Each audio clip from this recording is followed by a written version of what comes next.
History often tells us that the world's greatest cities were born in Europe, that civilization rose beside the Thames, the Tiber, or the Seine.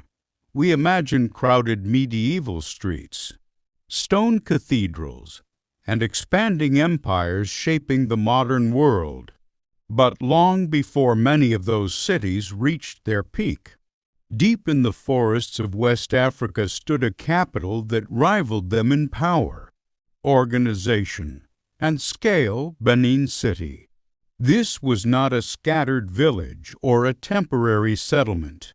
It was a structured urban center with carefully planned roads, distinct districts, royal compounds, and thriving markets. The kingdom that built it had laws, systems of governance, and a strong political hierarchy led by the Oba, whose authority shaped both the city and the surrounding lands. When European travelers first reached the kingdom between the 15th and 17th centuries, they expected to find something very different from what they had been told about Africa. Instead, they encountered a city that challenged their assumptions. They wrote of wide, straight roads that stretched farther than the eye could see. They described compounds arranged with precision and order. They saw palaces filled with carved pillars, ceremonial spaces, and artistic mastery. But even these wonders were not what stunned them most. What truly shocked the visitors was the massive, defensive system surrounding the city. The walls of Benin were not decorative borders or symbolic lines in the earth. They were enormous earthworks, deep moats, and towering embankments, stretching across the landscape in a vast network built to protect the kingdom. These walls did more than guard a city. They defined a civilization. They showed planning, labor coordination, engineering skill, and a level of organization that rivaled the great societies of the world. Today, much of this achievement is forgotten outside the region where it was built. The forests have reclaimed parts of the earthworks, and history books rarely give them the attention they deserve. Yet the truth remains.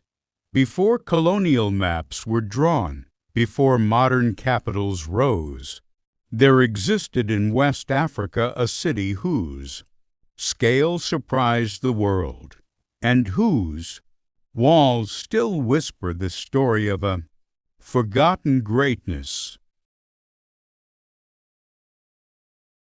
Long before the massive earthworks defined its strength, the civilization of Kingdom of Benin had already matured into a structured and confident state.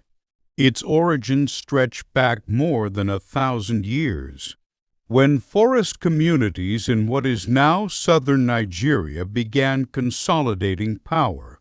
Over time, leadership became centralized under a sacred kingship.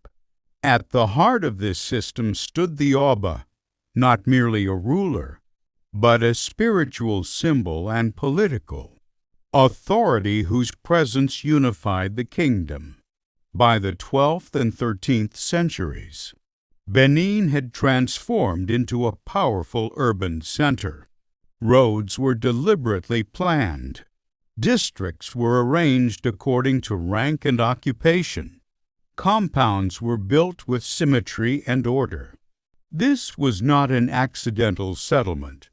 It was an organized capital shaped by authority and vision.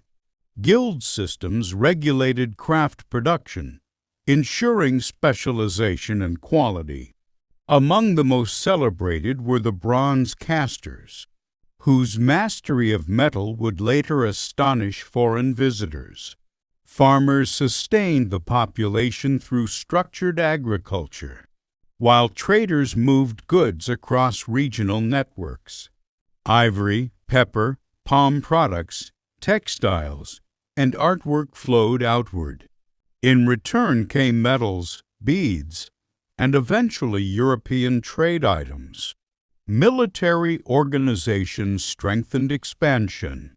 Towns surrounding the capital pledged allegiance, and tribute reinforced the Aba's authority. Administrative systems allowed the kingdom to manage territory effectively and maintain stability in a competitive regional landscape. When Portuguese traders arrived in the late 15th century, they encountered a state that was neither isolated nor primitive. Exchanges were conducted with ceremony and negotiation. Benin engaged the outside world on its own terms. The city projected confidence in governance, in ritual, in craftsmanship, and in identity. Its people understood themselves as part of a powerful civilization, not a peripheral society waiting to be discovered. This rise was deliberate. It required coordination, labor, planning, and long-term vision. The political stability of the kingdom made large-scale projects possible. Without centralized authority and social organization, monumental construction would have been impossible. The walls that would later surround Benin were not the beginning of its greatness. They were the protection of something already strong. To understand the scale of the earthworks, one must first understand the civilization that possessed the discipline and unity to build them.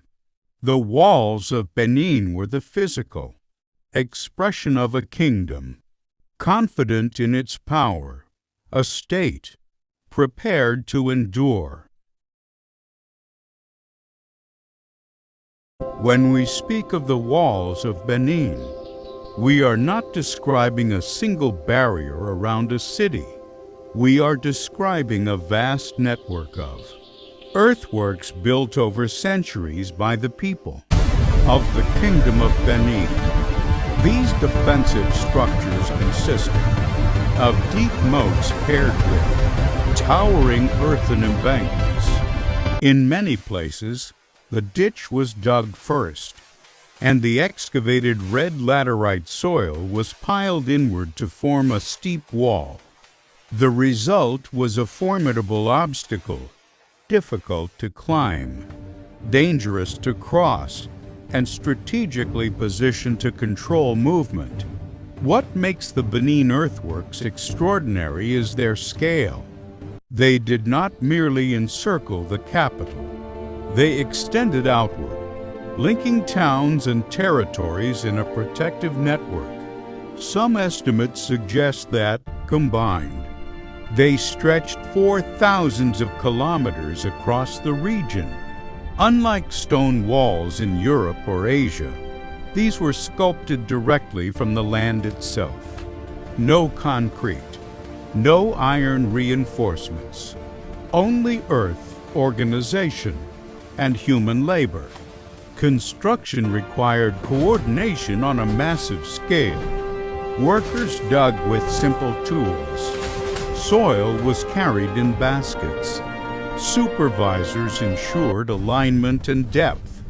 The project likely unfolded in phases, expanding as the kingdom grew stronger. This was not random digging. It was planned engineering. The walls followed territorial boundaries, protected vital roads, and reinforced political authority. Entrances were controlled through gates, where movement could be observed and regulated. The labor investment alone speaks to the stability of the kingdom. Only a society with centralized leadership and long-term vision could sustain such a project over generations.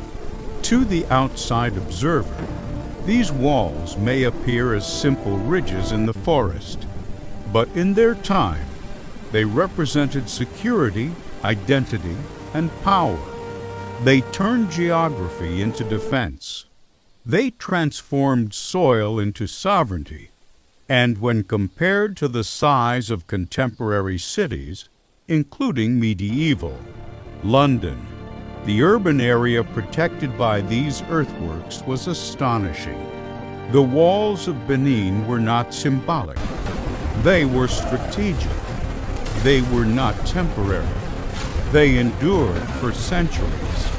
They remain one of the largest earth-moving projects in pre-industrial history, a testament to what organized African civilization achieved long before colonial narratives tried to minimize it. Behind the protective earthworks of Benin City lived a society defined by order, artistry, and ritual. This was not merely a fortified settlement. It was a living capital, structured, vibrant, and disciplined.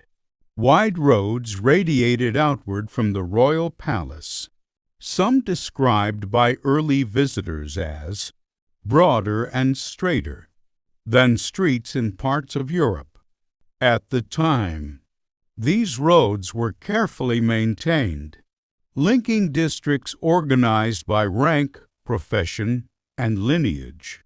At the center stood the palace of the Oba, not a single building, but a vast complex of courtyards, halls, and shrines. Carved wooden pillars supported roofs above ceremonial spaces. Brass plaques recorded victories, rituals, and royal authority. The palace functioned as both government headquarters and sacred ground, where spiritual and political power merged. Artisans worked within structured guilds, each responsible for a specialized craft. Bronze casters shaped intricate plaques and heads using the lost wax method. Ivory carvers produced detailed tusks depicting courtly life. Woodworkers, bead makers, and textile producers contributed to a thriving creative economy. Markets formed the heartbeat of the city. Traders exchanged food, spices, cloth, coral beads, and crafted goods. Women played central roles in commerce, organizing distribution networks that sustained the urban population. Agriculture on the outskirts ensured a stable food supply, reinforcing the city's resilience. Ritual and ceremony shaped public life. Festivals marked seasonal cycles and affirmed loyalty to the Abba. Processions moved through the broad roads with music, regalia, and symbolic gestures that reinforced unity. Authority was visible not through fear alone, but through shared belief. Social structure was layered but organized. Chiefs advised the king. Guild leaders maintained standards. Warriors upheld security.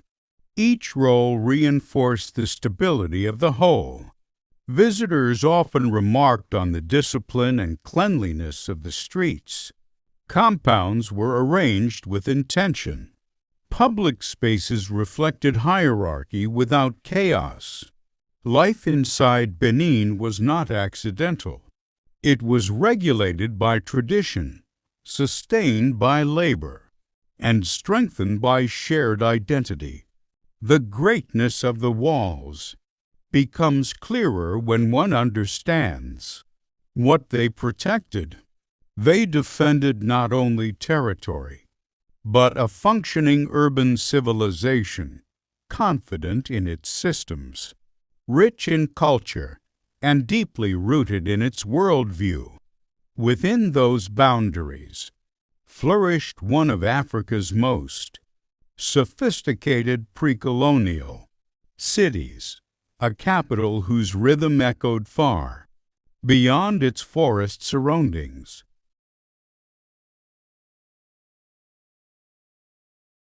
In the late 15th century, ships flying foreign banners began appearing along the West African coast. Among them were vessels from Portugal, seeking trade routes, wealth, and influence. When Portuguese traders first made contact with the Kingdom of Benin, they did not encounter a fragile or isolated society. They encountered a state that understood diplomacy, protocol, and power. Early exchanges were cautious but structured. Messengers traveled between the coast and the capital. Gifts were presented formally. Agreements were negotiated with attention to hierarchy and respect. The Aba controlled foreign access carefully, ensuring that trade operated within the kingdom's terms. Benin's exports attracted European interest. Ivory, pepper, palm products, and crafted artworks were highly valued. In return, imported metals, coral beads, textiles, and other goods entered the kingdom. These items were integrated into court culture, sometimes becoming symbols of prestige and authority. Yet this relationship was never equal in ambition. For Benin, trade was a means of strengthening an already powerful state. For European powers, West Africa represented expanding opportunity, economic, religious, and eventually political. Over time, more European nations entered coastal trade networks. Competition intensified. Coastal intermediaries grew in importance. The balance that once favored controlled exchange began to shift under external pressure. Missionary influence and shifting economic demands complicated relations. European appetite for resources increased. So did strategic interest in territorial influence. Still, Benin remained cautious. Foreigners were not allowed unrestricted movement into the capital. Diplomatic protocols were enforced. Authority remained centralized under the Oba. But global currents were changing. By the 19th century, European imperial ambition had grown far beyond trade. Industrial expansion in Europe demanded raw materials and markets. Political rivalry among European powers pushed aggressive expansion overseas. West Africa became a target of strategic interest. Where once ships had come primarily for commerce, they now arrived backed by military capacity and imperial intent. Negotiation gradually gave way to pressure. Misunderstandings deepened. Economic disputes escalated. Diplomatic tensions rose. The relationship that began as cautious exchange was slowly transforming into confrontation. The walls that once symbolized strength would soon be tested not by neighboring rivals, but by an empire determined to assert dominance. History was turning, and the Kingdom of Benin stood at the edge of a storm it could not fully control. By the late 19th century, tensions between the Kingdom of Benin and the expanding British Empire had reached a breaking point. British officials sought greater access to trade and influence in the region, but the Oba maintained strict control over foreign activities within his territory. Benin's leadership viewed these demands as a threat to sovereignty and stability. In January 1897, a British delegation led by James Robert Phillips attempted to enter Benin City during a sacred period when outsiders were not permitted. Despite warnings from local leaders, the expedition moved forward. The result was tragedy. The delegation and its escorts were attacked along the road toward the capital. Several members were killed, and the incident immediately triggered outrage in Britain. Within weeks, the British government authorized what it called a punitive expedition. In reality, it was a full military invasion. In February 1897, heavily armed British forces advanced toward Benin City. Soldiers carried modern rifles, artillery, and explosives. They moved through forest paths and villages, meeting resistance from Benin warriors who fought to defend their kingdom.